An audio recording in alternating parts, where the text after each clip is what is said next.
Muito bom dia. Eu quero começar fazendo uma pergunta para vocês. Existe alguém que controla o universo? E se existe, essa pessoa se importa comigo? Eu vou repetir. Existe alguém que controla o universo? E se existe, essa pessoa se importa comigo? Essas perguntas elas têm encucado teólogos e cientistas ao longo dos séculos. Os filósofos gregos antes de Cristo, eles diziam que os deuses cuidam das coisas grandes, mas ignoram as coisas pequenas, e os seres humanos para eles eram coisas pequenas. Será que eles estavam certos? Se você for nas ruas de Londrina hoje e perguntar se existe alguém no controle do universo, provavelmente você vai receber 4 tipos de respostas diferentes. A primeira, a pessoa vai dizer que não existe ninguém no controle do universo. Essa pessoa entende que ninguém se importa. Essa pessoa é meio cética, né? Ele é cínico. Para essa pessoa, todos nós somos frutos do acaso, aquilo que a gente vê no mundo, a moralidade, a beleza, o amor, tudo isso são ilusões ou construções sociais que foram evoluindo com a raça humana. Uma segunda resposta que talvez a gente obtenha é que Deus se importa, mas Ele não está no controle de tudo.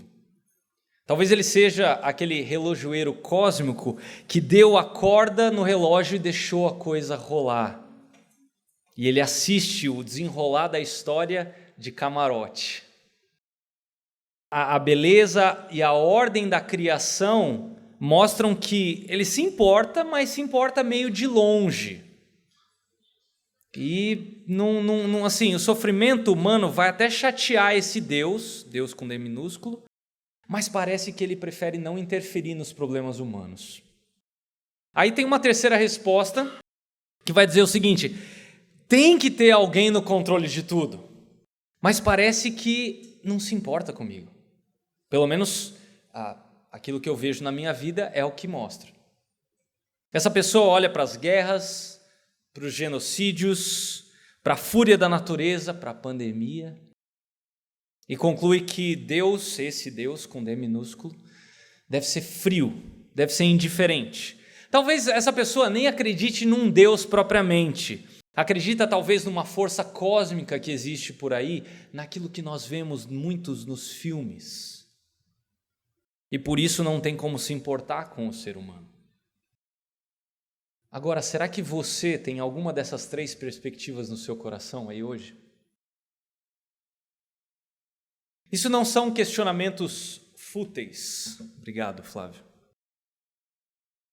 Em toda cultura, língua, nação, existe a pergunta: será que existe alguém que pode me ajudar, que pode me curar, que pode tirar a minha dor? Você já parou para pensar que se existe um Deus, Ele está no controle de tudo? Ele se importa conosco e provavelmente Ele colocou justamente essa pergunta nos nossos corações para que nós o buscássemos, para que o encontrássemos. E isso me leva para a 4ª resposta que talvez você vá ouvir nas ruas de Londrina, que vai dizer que existe alguém no controle e Ele se importa muito mais do que nós imaginamos. E por causa disso, Ele é digno do nosso louvor. E é sobre isso que a nossa passagem fala. Eu peço que você abra comigo aí no Salmo 147. Você pode deixar a sua Bíblia aberta aí. O livro de Salmos, ele era como que o inário do povo de Israel. Era a voz de cada faceta do relacionamento de Deus para com o seu povo. Então, nos Salmos, você vai encontrar lamento, você vai encontrar confissão, confiança no perdão de Deus, alegria, ações de graça e uma série de outros assuntos. Mas, em última instância, o tom predominante no livro dos Salmos é de louvor. E se você olhar aí nos últimos 5 salmos do livro, né, do 146 ao 150, você vai perceber, olha no 146, dependendo da versão que você está na sua mão, você vai perceber que ele começa com louve ou louvai ao Senhor, ou como na Bíblia de alguns vai estar o quê? Uma palavra só? aleluia. Louve, a palavra louve em hebraico significa, em hebraico ela é halelu. E aí o finalzinho, o Yah, vem de Yahweh, que é o nome pactual de Deus em hebraico. Ou seja, quando você fala aleluia, você está falando louve ao Senhor. Ok? Deu para entender? É por isso que na sua versão provavelmente está resumido aleluia. E aí se você olhar aí no final, ele começa dessa maneira, né? O nosso salmo também, né? Ele começa aleluia. E aí lá no final, ou ele vai estar aleluia, ou ele vai ter louvado seja o Senhor. No versículo 20, né? Então, aleluia, agora você já sabe o que isso significa. Isso vai acontecer o quê? No Salmo 146, no 147, no 148, no 149 e também no 150. Tá bom? Quem é esse Deus a quem nós devemos louvá-lo? Eu quero orar e em seguida eu quero ler a palavra de Deus com vocês. Senhor Deus, nós não vivemos apenas de pão, mas de cada palavra que vem da tua boca. Santifica-os na verdade. A tua palavra é a verdade que permanece para sempre. Toda a Escritura é inspirada por ti e útil para o ensino, para a repreensão, para a correção e para a educação na justiça, para que os teus filhos, Senhor, sejam perfeitos e plenamente habilitados para toda boa obra. Então, Senhor, fala conosco, pois os teus servos ouvem. Nós oramos assim no nome de Jesus. Amém. Salmo 147 diz o seguinte: Aleluia! Como é bom cantar louvores ao nosso Deus, como é agradável e próprio louvá-lo. O Senhor edifica Jerusalém, Ele reúne os exilados de Israel. Só Ele cura os de coração quebrantado e cuida das suas feridas. Ele determina o número das estrelas e chama cada uma pelo nome. Grande é o nosso soberano e tremendo é o seu poder. É impossível medir o seu entendimento. O Senhor sustém o oprimido, mas lança por terra o ímpio. Cantem ao Senhor com ações de graça. Ao som da harpa façam música para o nosso Deus. Ele cobre os céus de nuvens, concede chuvas à terra e faz crescer a relva nas colinas. Ele dá alimento aos animais e aos filhotes dos corvos quando gritam de fome. Não é a força do cavalo que lhe dá satisfação, nem a agilidade do homem que lhe agrada. O Senhor se agrada dos que o temem, dos que colocam a sua esperança no seu amor leal. Exalte, ó Senhor, ó Jerusalém. Louve o seu Deus, ó Sião, pois ele reforçou as trancas de suas portas e abençoou o seu povo que lá habita. É ele que mantém as suas fronteiras em segurança e que as supre do melhor do trigo. Ele envia a sua ordem à terra e sua palavra corre veloz. Faz cair a neve como lã e espalha a geada como cinza. Faz cair o gelo como se fosse pedra. Quem pode suportar o seu frio? Ele envia a sua palavra e o gelo derrete, envia o seu sopro e as águas tornam a correr. Ele revela a sua palavra a Jacó, os seus decretos e ordenanças a Israel. Ele não fez isso a nenhuma outra nação. Todas as outras desconhecem as suas ordenanças. Aleluia! Essa é a santa, inspirada e inerrante palavra de Deus. E a minha oração, à medida que nós estudamos esse salmo, é que nós vejamos a nossa total dependência e total suficiência do próprio Deus. E para te ajudar com esse salmo, eu cunhei uma frase aqui para que ficasse mais claro aquilo que a gente vai estudar. Talvez você que gosta de anotar, está aí a frase em cima, e a ideia é destrinchar essa frase que eu tentei humildemente aí resumir esse salmo nela. E ela diz o seguinte: louve ao Senhor, porque Ele graciosamente se importa com os seus filhos, assim como Ele controla soberanamente toda a criação. De novo, louve ao Senhor, porque Ele graciosamente se importa com os seus filhos, assim como Ele controla soberanamente toda a criação. Deixa a sua Bíblia aberta no Salmo 147, todo o texto que a gente for ver fora, eu vou projetar na tela, assim a gente ganha tempo. E a minha ideia é desenvolver esse salmo em 3 partes, em 3 pontos, eu vou colocar cada um deles aqui na tela, tá bom? Então, à luz da nossa carência e da total soberania de Deus, ponto 1, louve a Deus pelo seu grande consolo. Isso vai dos versículos 1 a 6. O salmo vai abrir dizendo o seguinte, olha só: louve ao Senhor, como é bom cantar louvores ao nosso Deus. Ok, a gente fala louvor. O que significa louvor? Louvar a Deus é declarar com deleite as suas obras e a sua autoridade suprema. Eu vou falar de novo. É declarar com deleite as suas obras e a sua autoridade suprema. Isso vai envolver tanto os nossos lábios quanto o nosso coração. Como a gente acabou de fazer. Nós cantamos a quem? A quem que o Salmo fala? Ao nosso Deus. E o versículo 1, ele continua dizendo o seguinte: como é agradável e próprio louvá-lo. Deixar de dar louvores a Deus é como, guardadas as devidas proporções, um noivo que ao ver a noiva chegando não fala nada. É um absurdo, é quase que ele é uma pena de morte ali se ele não falar nada. Eu lembro no meu casamento, eu estava sem óculos, né? E aí fica tudo embaçado. E então eu vi um vulto de longe. Mas, graças a Deus, ela chegou e aí eu pude falar. Em relação a Deus, o salmista diz que é agradável, que é correto, que é próprio louvá-lo. Nós fomos criados para louvar o Criador. Se você tem dúvida disso, leia Efésios 1. Louvar a Deus tira o olhar de nós mesmos e coloca no único que é capaz de trazer satisfação eterna. Você já se perguntou, por que a gente canta no culto? A resposta está aqui, porque é uma alegria, porque é próprio. Nós procuramos aqui na igreja cantar músicas que são pequenas lições teológicas, que expressam verdades fantásticas sobre quem Deus é.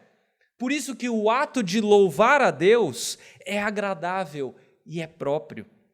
Mas claro que muitas vezes, nesse mundo caído que a gente vive, nós não nos sentimos motivados a louvar a Deus. Eu estou falando aqui do meu próprio coração. Muitas vezes a gente se sente um pouco frio, e talvez isso aconteça com você. Então, como é que o nosso prazer em louvar a Deus ele pode ser reanimado? Olha os versículos 2 e 3. O Salmo ele vai contar aquilo que Deus fez na história, né? O simples relembrar disso vai ser uma injeção espiritual que nos recorda o porquê Deus é digno de louvor. Olha só, versículo 2. O Senhor edifica Jerusalém, Ele reúne os exilados de Israel, só Ele cura os de coração quebrantado e cuida das suas feridas. Esse salmo aqui parece ter sido escrito quando Israel está retornando para a terra prometida, depois de passar 70 anos no cativeiro babilônico. Se você não está muito familiarizado com a história bíblica, no Antigo Testamento existem 2 grandes eventos com o povo de Israel. O primeiro foi o Êxodo, Deus liberta o seu povo de 400 anos de escravidão no Egito, e o segundo foi o exílio, quando Deus pune o seu povo pela idolatria e pela infidelidade do povo, mandando eles para o cativeiro como prisioneiros na Babilônia em 587 a.C. E o exílio era algo terrível. Jeremias era um dos profetas dessa época, e eu quero que você veja o que ele fala a respeito do exílio. Olha só. Rios de lágrimas correm dos meus olhos, porque o meu povo foi destruído. Você acha que ele está chorando pouco aqui? Meus olhos choram sem parar, sem nenhum descanso. Deu para entender por que o povo de Israel é descrito nesse salmo aqui como marginal? É porque eles estão quebrados, eles estão machucados, eles estão à margem. Eles sofreram por anos num cativeiro que é doloroso, mas eles sofreram por causa do seu pecado. Mas o exílio, por mais trágico que tenha sido e por mais justo que tenha sido a punição de Deus, não era para ser o fim da história. Muitos anos antes, se você olhar em Deuteronômio 30, Deus prometeu que se o povo se arrependesse e voltasse o seu coração, então ele o quê? Então o Senhor, o seu Deus, os trará de volta do exílio e terá compaixão de vocês. Versículo 4. Mesmo que tenham sido levados para a terra mais distante debaixo do céu, de lá o Senhor, o seu Deus, os reunirá e os trará de volta. E é exatamente isso que Deus fez 70 anos depois de levá-los ao exílio. Deus miraculosamente os tira da Babilônia como se fosse um segundo êxodo, de volta para a sua própria terra. E aí Deus vai usar homens como Esdras, como Neemias, como Zorobabel, para reconstruir Jerusalém. E é isso que o versículo 2 vai falar. Tenta imaginar a cena. Essas pessoas estão voltando para uma Jerusalém que está em ruínas.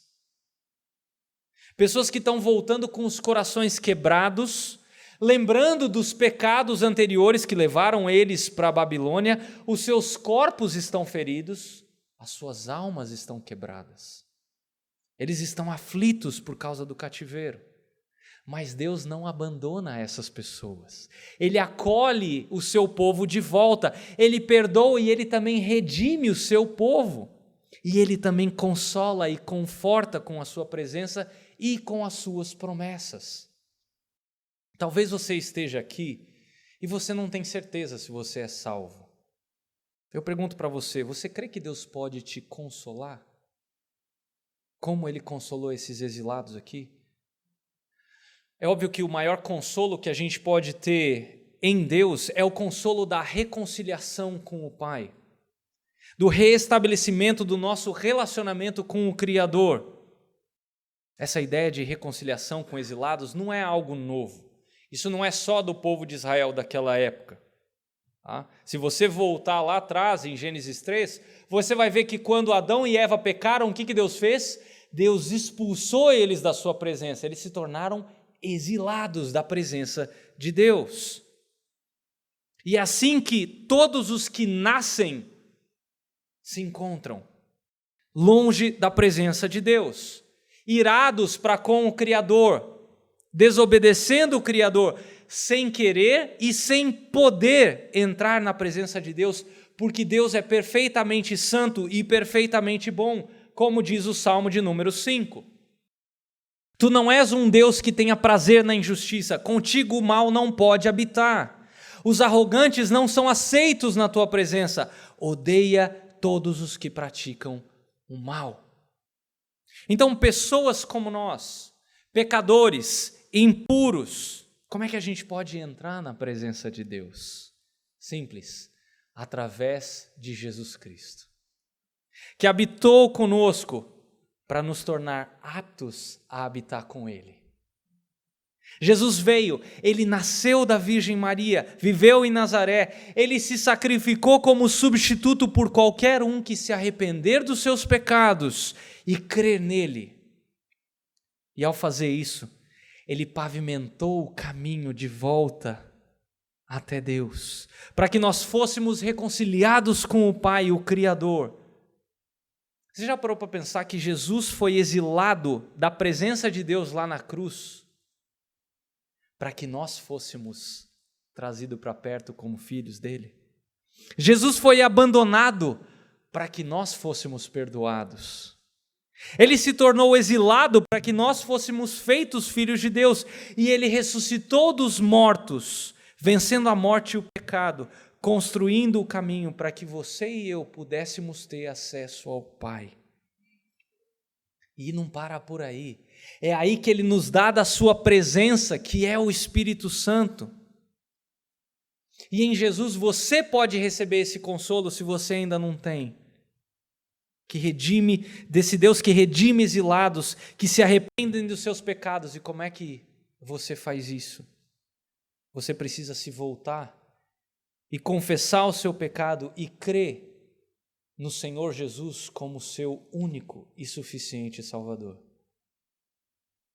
E para aqueles de nós que já cremos, que já nasceram de novo, como é que isso diz respeito a nós?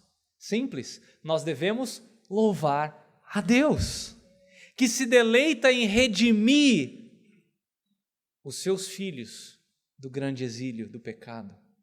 Agora, se Deus sabe como curar a nossa maior ferida, que é a ferida do nosso pecado, por que não crer que Ele pode curar qualquer aflição que a gente tem?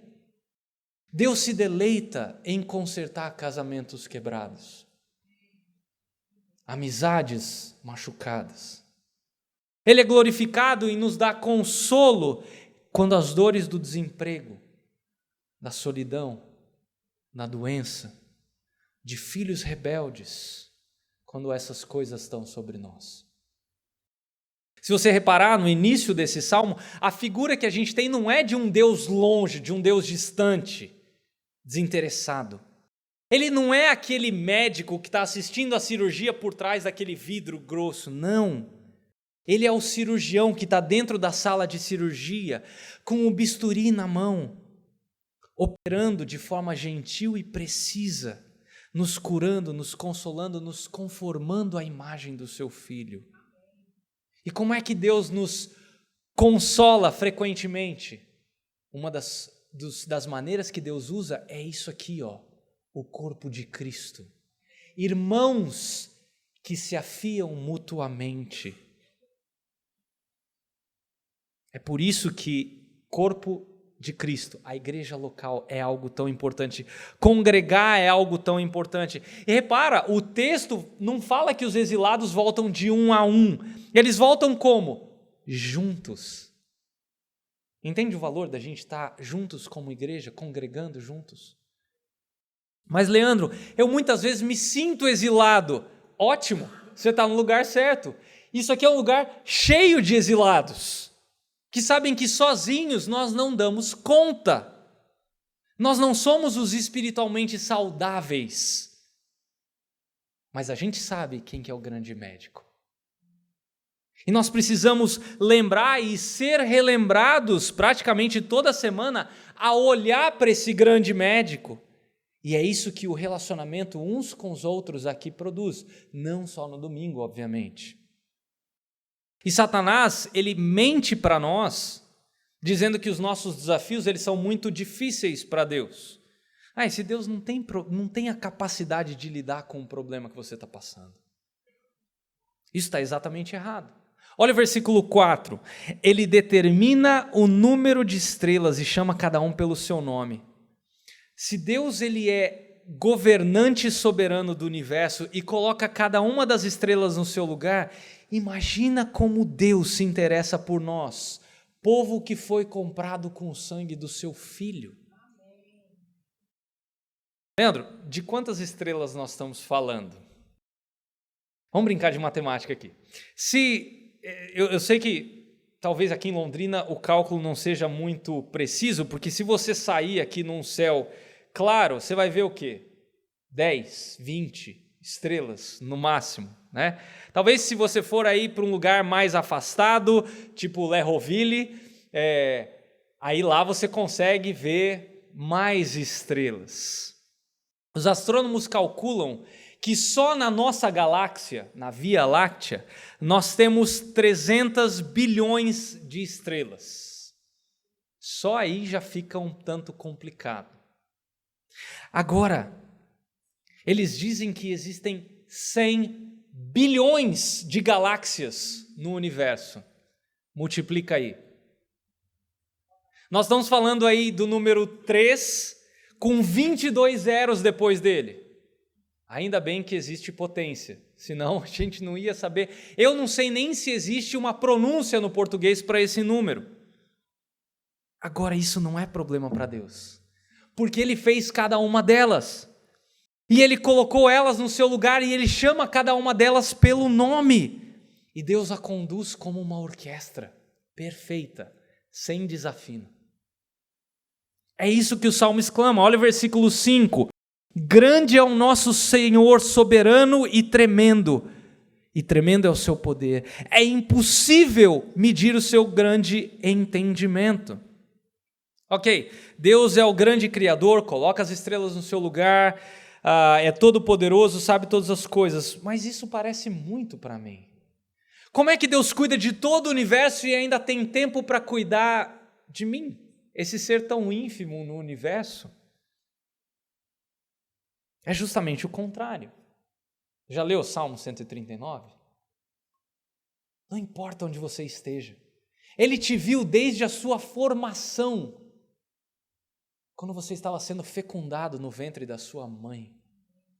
O salmista está dizendo que porque Deus é grande em poder e porque Ele chama as estrelas pelo nome, Ele é o único que pode consolar exilados como nós. Nós podemos confiar que Ele cuida, que Ele se importa, porque Ele é soberano sobre toda a sua criação, ou como Abraham Kuyper falou, sobre cada centímetro quadrado da sua criação. Agora note, nem todos experimentam um consolo de Deus. O versículo 6, ele é assustador para alguns. O Senhor sustém o oprimido, mas lança por terra o ímpio. Cada uma das seções desse salmo aqui, ele termina com um contraste, né? Um contraste entre aqueles que recebem o cuidado de Deus e aqueles que não recebem. E nós vemos aqui que o ímpio é aquele que insiste em dizer que ele está no controle da sua vida e não Deus. Mas um dia Deus vai exercer juízo sobre a vida do ímpio, daquele que não teme ao Senhor, daquele que nunca nasceu de novo, daquele que não é filho de Deus. Você vive com a suposição de que você está no controle da sua vida? Cuidado, porque se esse é o seu caso, talvez você ainda não tenha compreendido a salvação. Isso pode estar indicando que você coloca a sua esperança não em Deus, mas em você mesmo, na sua força. Eu gosto da definição de humildade que um autor chamado C.J. Mahoney colocou no seu livro chamado Humildade, da editora Fiel, na página 24, ele diz o seguinte: humildade é avaliarmos a nós mesmos honestamente à luz da santidade de Deus e da nossa pecaminosidade. Eu vou ler de novo. Humildade é avaliarmos a nós mesmos honestamente à luz da santidade de Deus e da nossa pecaminosidade. Quem são os ímpios? Todos nós. Apenas nos tornamos humildes quando confiamos em Jesus, que é o humilde, que lava toda a nossa impureza com o seu sangue. Aqueles que são humildes reconhecem que não merecem nem o consolo de Deus, mas ainda assim Deus nos consola, provendo a redenção dos nossos pecados. Agora Deus faz mais do que isso. Ele também nos sustenta, que nos leva ao nosso segundo ponto. Nós devemos louvar a Deus pelo seu cuidado que nos sustenta. Veja o versículo 7, olha só. Cantem ao Senhor com ações de graça, ao som da harpa façam música para o nosso Deus, ou ao nosso Deus. Essa segunda sessão aí do Salmo de louvor começa com ações de graça, né? Os remidos, eles sempre cantam no tom da gratidão. E a harpa que é mencionada aqui, provavelmente indica que esse canto estava acontecendo no templo reconstruído, onde os sacerdotes eles eram encarregados de tocar a harpa e outros instrumentos também. Então a figura que a gente tem aqui é do povo de Deus reunido na frente do templo mais uma vez para cantar. Agora note, são pessoas diversas, de culturas diferentes, eles foram espalhados da Babilônia, eles não viviam no guetozinho deles, não. Muitos deles mudaram a língua deles. O aramaico surgiu naquele momento, que é uma mutação do hebraico. Surgiu no momento do exílio. Então são culturas diferentes, pessoas diferentes, com histórias completamente diferentes, que gostam de estilos musicais diferentes, mas que se reúnem para cantar uma música. Isso é a figura fantástica da nossa unidade em Cristo em meio à diversidade. É por isso que talvez alguns estranhem aqui, né? Quando começam a surgir vozes diferentes nas músicas. Mas existem pessoas que sabem as vozes dos hinos que nós cantamos. E isso é bonito porque traz uma harmonia, mostrando a nossa diversidade no meio da unidade. Isso é fantástico. Agora, por que a gente deve louvar a Deus? Olha os versículos 8 e 9. Ele cobre os céus de nuvens, concede chuvas à terra e faz crescer a relva nas colinas. Ele dá alimento aos animais e aos filhotes dos corvos quando gritam de fome. Olha a progressão, é uma poesia muito bonita aqui. Vai das nuvens para as chuvas, para a relva nas colinas. Dos animais adultos aos filhotes, ele os alimenta. E a lógica aqui é que se Deus alimenta os animais, quanto mais nós, seus filhos. Ele nos dá tudo o que nós precisamos. Olha só o que Jesus disse em Lucas 12. Observem os corvos, não semeiam nem colhem, não têm armazéns nem celeiros, contudo, Deus os alimenta. E vocês têm muito mais valor do que as aves. Gente, até a chuva não é algo aleatório. Eu sei que talvez, mas já choveu demais em janeiro, chega. A gente tem que lembrar o seguinte, se não chovesse, o povo não comia naquela época. Ainda é assim, né, de certa forma, né? Ou seja, cada refeição que nós temos, cada mordida que nós damos, é uma dádiva de Deus. É por isso que nós oramos antes de comer, agradecendo pelo alimento que Ele proveu, reconhecendo que cada garfada vem da sua generosidade. Esses versículos estão nos ensinando o que na teologia nós chamamos de providência de Deus. Ele se importa com todas as suas criaturas, né? O que também nós conhecemos como graça comum. Ele se importa especialmente com os seus filhos. Mas aí você se pergunta, mas e quando as pessoas, cristãos inclusive, pegam uma doença, um câncer, Covid, e vêm a falecer? E se um cristão morre de fome? Será que a providência de Deus falhou? Nós temos que lembrar o seguinte, nós vivemos num mundo que é caído, que sofre os efeitos do pecado. E em algum momento todos nós morreremos. Doenças e fome fluem da maldição do pecado. Mas para todos aqueles que estão em Cristo, Deus removeu o juízo que nós merecíamos pelos nossos pecados. E ainda assim, Ele nos ordenou que nós vivêssemos os nossos dias nesse mundo, até que um dia, onde finalmente nós vamos chegar no nosso lar celestial, onde a maldição do pecado não vai mais existir. Só que até esse dia, Ele prometeu nos sustentar, nos provendo o ar que a gente respira, enquanto Ele entender que é bom que nós vivamos. Às vezes, a maneira final de Deus prover para um cristão faminto não é dar uma refeição terrena, mas sim levando-o para a glória, onde o banquete do casamento do Cordeiro ele é farto e ele nunca acaba.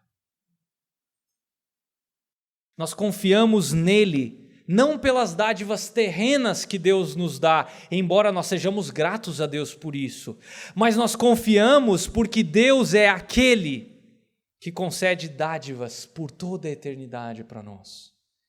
Isso nos leva ao contraste final desse texto. Em quem confiamos, em quem nós depositamos a nossa esperança. Olha os versículos 10 e 11. Não é a força do cavalo que lhe dá satisfação, nem a agilidade do homem que lhe agrada. O Senhor se agrada dos que o temem, dos que depositam sua esperança no seu amor leal. Provavelmente isso aqui é uma referência militar, tá? A força do cavalo, aí, cavalaria, a agilidade do homem, do ser humano, né? A infantaria. Por quê? Porque Israel, ao longo da sua história, foi tentada a confiar nos exércitos de países estrangeiros, ao invés de confiar no próprio Deus. E, francamente, você e eu somos igualzinhos. Onde é que a gente se vê mais forte? Talvez seja no nosso currículo, nas nossas conexões, na nossa lábia, no nosso taco, na nossa família,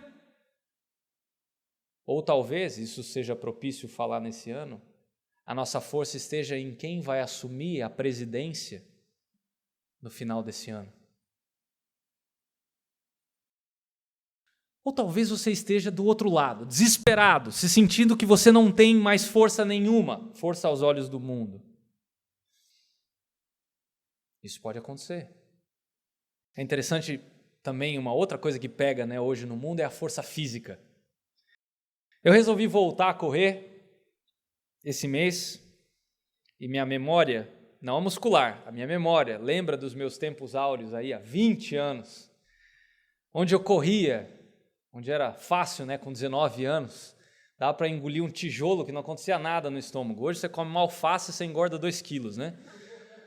Mas naquela época era fácil correr. E aí eu saí para correr e falei, não, eu vou fazer um tempo bom aqui. E aí eu comecei a correr, comecei a apertar o passo, do nada começou a doer a respiração aqui, o meu pulso subiu e minhas coxas começaram a latejar. Eu falei, Senhor, eu estou velho. Querendo ou não, eu sei que tem alguns aqui que estão bem mais em forma do que eu, tá? Mas o ponto é, os nossos corpos são finitos, são limitados e basicamente enfraquecem a cada ano que passa. Governos, forças armadas, carreira, currículo, força física, tudo isso passa. Para que confiar em outra coisa que não Deus que pode nos sustentar? O Senhor se agrada, versículo 12, daqueles que o temem. Note, olha só, o Senhor se agrada, em outras versões está, ele se deleita daqueles que o temem. Temor aqui não é medo de barato, não é medo de altura não, tá? Mas é um senso de admiração diante do Deus Criador, diante do respeito que nós devemos ter perante a sua majestade. Como falaram para mim recentemente, é como você ficar debaixo das cataratas do Iguaçu. É algo, você se sente impotente, caso aquelas águas aumentem a sua vazão. Você pode ser o melhor nadador do mundo, você morre na hora ali.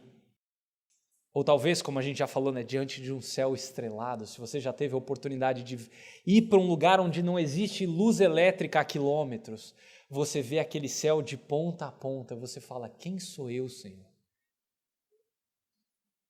Nos Salmos, temer ao Senhor está relacionado com alguns outros conceitos, como estar maravilhado diante dele, buscar refúgio diante dele, se deleitar profundamente aonde? Nos seus mandamentos. Você tem dúvida disso? Leia o Salmo 119, ele fala só sobre o deleite do salmista na palavra de Deus. Considerar o poder de Deus, ou como o versículo 11 fala, né? Depositar a sua esperança no seu amor leal. Eu gosto dessa tradução aqui, amor leal. É o que a gente vê no livro de Ruth, da bondade de Deus para com a moabita Ruth em resgatá-la. Ou nas promessas de Deus para com Davi, ainda que Davi tenha sido infiel, indicando que Deus estabelece promessas pactuais, ele não quebra as suas promessas, e as suas misericórdias elas são intermináveis, que é o que nós recebemos graciosamente em Cristo. Nós devemos depositar a nossa esperança no amor leal de Deus, não nos importando o quanto nós já experimentamos desse amor, entendendo que isso só vai crescer, ainda mais quando nós chegarmos na presença dele.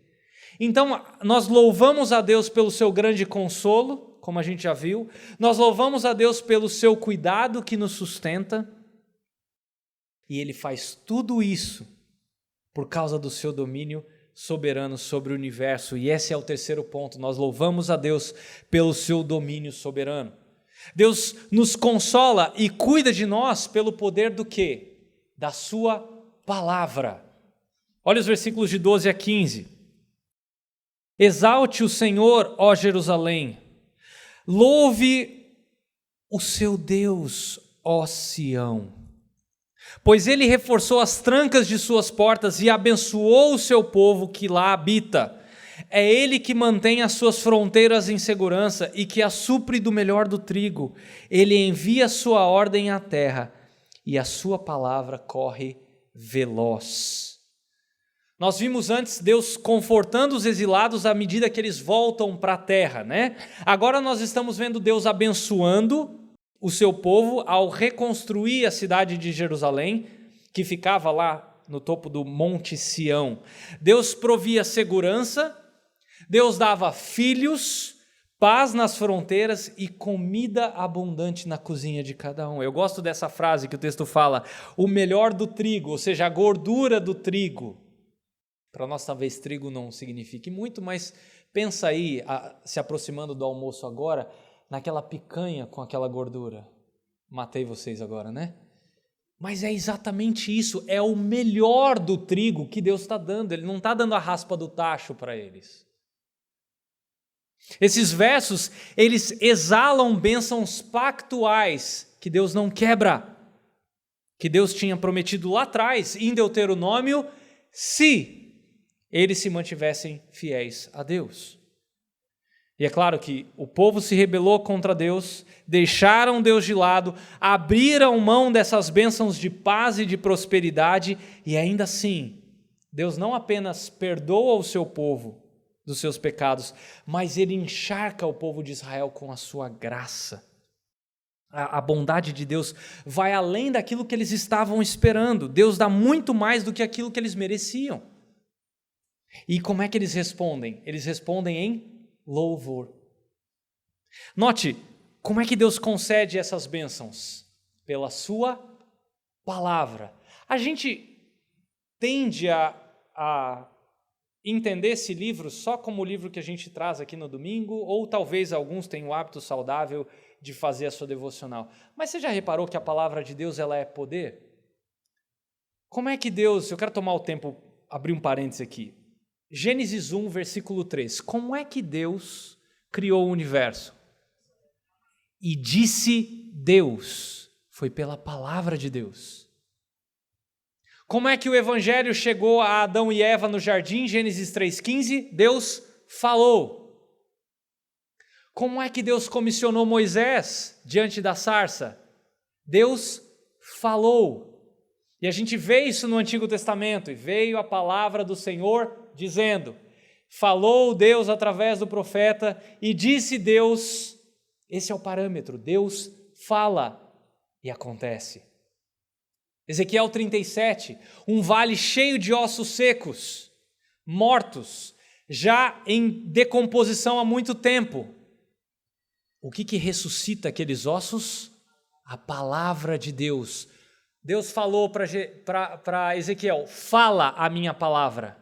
E ele falou, e aqueles ossos vieram à vida. Do mesmo jeito que Lázaro. Foi quando removeu a pedra que Lázaro saiu? Não. Foi quando Deus falou, Lázaro, venha para fora. Ainda bem que ele falou Lázaro, né? Não falou só venha para fora, senão levantava um monte de corpos ali. Por quê? Porque a palavra de Deus tem poder.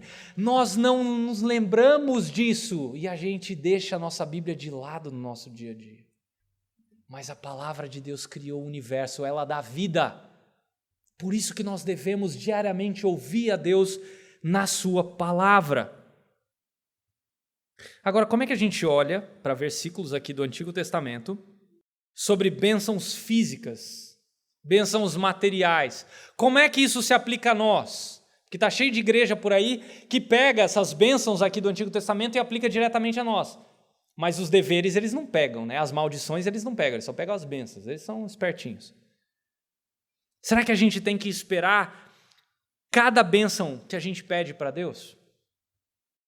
Eu creio que não, porque a provisão física para o povo de Israel, ela aponta para a provisão que Ele nos concederia em Cristo. E claro, para aquela provisão que um dia nós teremos na Nova Jerusalém. A Bíblia nos mostra que nós experimentamos tristeza, nós experimentamos pesar nessa vida até que novos céus e nova terra sejam realidade para nós. E aí nós vamos desfrutar de maneira última e eterna a prosperidade, muito além daquilo que a gente pode imaginar.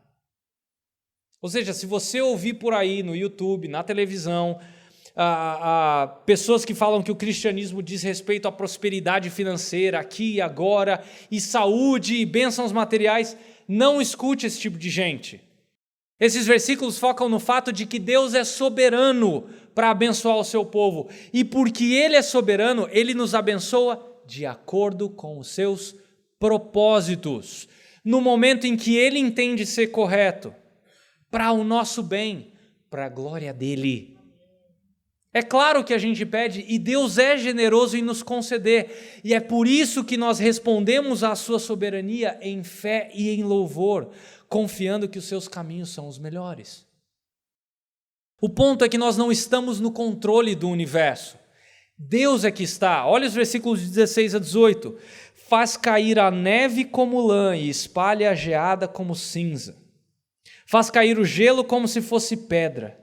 Quem pode suportar o seu frio? Ele envia a sua palavra e o gelo derrete. Envia o seu sopro e as águas tornam a correr. A gente viu antes que Deus envia a chuva, né, que rega a terra. Agora nós vemos que ele traz tempestades severas também. E quando ele faz cair gelo como pedra, granizo, né? É um lembrete do seu juízo, da sua inacessível pureza. É disso que o versículo 17 fala. Quem pode suportar o seu frio? Só pensar em se aproximar desse Deus à parte de Jesus, isso é algo aterrorizante. Mas note, olha o cuidado de Deus, versículo 18. Ele fala que ele envia a sua palavra, e a sua palavra, ela envia ventos quentes que derretem o gelo, trazendo a primavera a partir do inverno. Isso é graça. Eu me pergunto se o seu coração tem estado frio para com Deus ultimamente.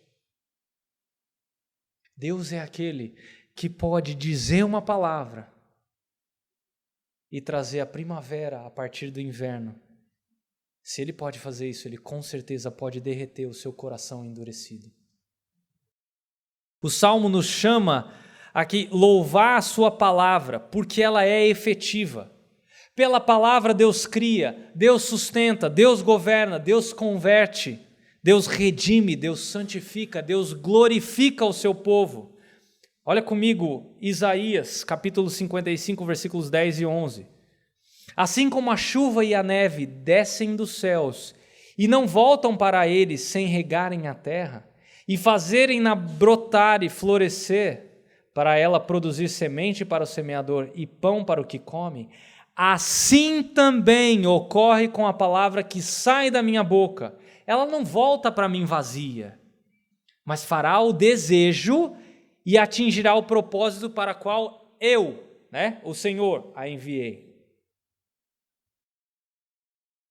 O meu irmão Lauro, ele adotou uma criança, o Jonatas, ou como a gente chama, o Jojo. Depois de 3 meses convivendo ali na casa do meu irmão, o Lauro e a Rose, minha cunhada, eles foram para uma audiência, e aí o juiz perguntou a testemunhas presentes como o Lauro e a Rose eram como pais. E aí as testemunhas deram testemunho positivo, E aí o juiz declarou que o meu irmão e a minha cunhada agora eram pais efetivos do Jojo. Para eles foi um dia memorável quando eles ouviram aquela sentença e o martelo batendo, porque aquela sentença estava executada. Esse juiz, ele faz esse tipo de declaração diariamente naquele ambiente onde ele está. Só que se ele chega na casa dele e fala assim, quero um hambúrguer de picanha, isso não acontece.